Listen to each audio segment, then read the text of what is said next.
encadenados de pies y de cuello, solo pueden mirar hacia una pared donde solo ven unas sombras hablando, pero atrás de su muro hay algo más que no han visto jamás, una hoguera encendida, un camino donde hombres transitan y llevan objetos de gran altitud,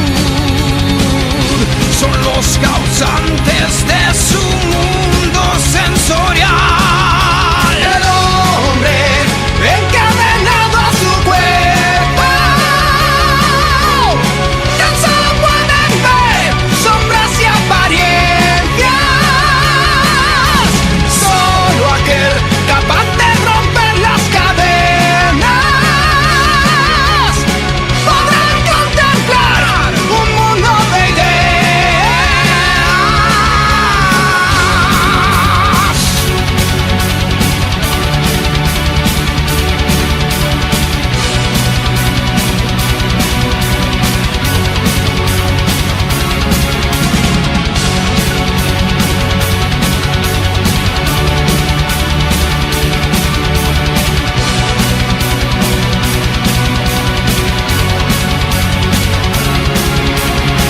¿Qué ocurriría si un cautivo es soltado?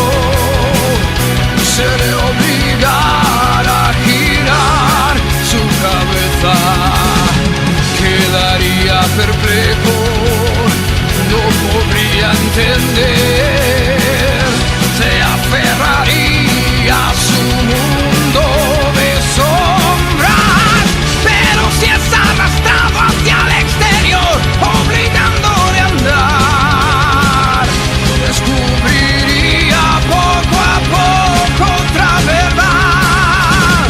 No querría jamás volver a estar bajo la oscuridad,